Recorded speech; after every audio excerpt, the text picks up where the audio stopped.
So the hardest part of having 3 kids under the age of 5 is what? The balance is tough. I don't see bags under your eyes, though. I don't need much sleep, which is good. The guy's just like the Energizer Bunny, and he really does, like, we get up every morning and we work out together, and he makes me better for that because I'm not a morning person. And so he's like, come on, let's go, like turning on the lights, jumping around. He's unbelievable. For me, the hardest thing is to try to give enough time to all of them. And naturally, like for me, your connection is usually with the oldest because they can do the most things, right? Like Hudson, I could strap him in his go-kart and he can go. We can go get ice cream together. It's easier. He's 5, right? Jameson, he's 2.5. He's our wild man. he's on the gas all the time. And with Emilia, she's a baby, so you're just trying to keep that one alive. So you and your wife had kids at a pretty young age, but actually started trying a few years before that. So Brittany has PCOS, and she was diagnosed with that years prior and knew that it was going to be challenging for her to get pregnant. It's a polycystic ovary disorders. So anyways, we knew that was going to be an issue. We went through the IVF process and knowing that's kind of, you got to kind of think that's going to be a 1.5 years or so before like you go through the whole thing, right? It's just trial and error through a lot of that. What was that experience like for the two of you? I think anybody who does IVF is hard, but at the same time, I also feel like we're blessed that we got to do IVF because a lot of people don't have that option. What would you say you most learned from going through it?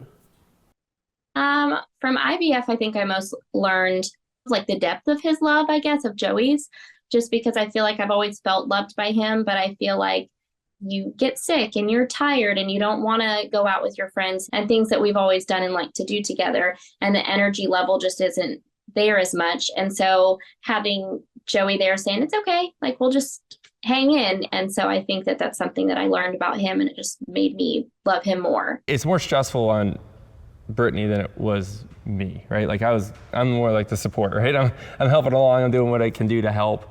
But for women in that situation, it consumes them, right? And because it becomes like their obsession of like, it's a goal they're trying to achieve, right? And it's challenging. So we kind of went through the process.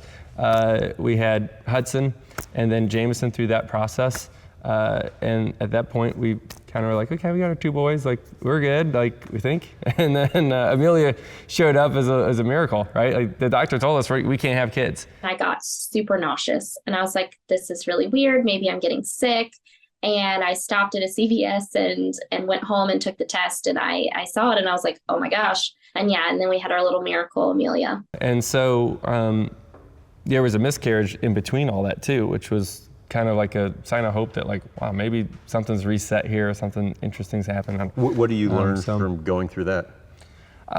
That was tough. That was in 2020. This was a hard day because it was championship 4, made the championship 4, racing for a championship that week. And I went to the doctor that morning. Brittany was bleeding a lot. Went to the doctor gave us bad news. That day was media day for going into the championship. And I was supposed to do it here at Clutch. And the doctor's appointment lasted longer. Brittany's a wreck. We're both a wreck. And then I got my phone ringing saying, hey, where are you? You're late. And I'm like, well, a little bigger fish to fry right now. You're trying to figure it all out. And then you got to turn it on and say, hey, I'm ready to race for a championship this weekend. While Brittany's had the actual miscarriage during the race in Phoenix while I'm racing for a championship. Like, it's just an emotional weekend. And we were so close to winning it actually, and it just all didn't work out. But it's tough. Like he could have decided to let me kind of cry by myself and do things a little bit more on my own, and I have to go to work, and he could have pulled back. And I feel like that's not what he did. He pulled in and he pulled me in. It seems like he's had some of the most professional success during times that there's been most disruption or chaos, even if it's positive chaos. And the personal life. And I'm curious your perspective on that. I think he just does better under pressure. And I think that when he sees things in his life building up and he sees that there's a lot going on, I think it makes him almost focus more on work because he doesn't want his work to notice and for them to think that he's stepping back from things because of his personal life. 2018, it was a hard year just because our life got flipped upside down, right? Anybody that's had kids probably would agree that the first kid is the biggest transition, right? And then we won 2020, with Brittany and her miscarriage and all that. We almost won. This year in 22, Emilia is born. We won, right? So, honestly, I think it's coincidence. I don't see my focus change or having a distraction being a good thing. I just think it happened to work out that way. It's when I'm racing and I'm at the racetrack, it's 100% racing. When I'm at home and I'm with my family, it's 100% family. And that's how I try to do the best I can at everything. It's all the same. Mm-hmm.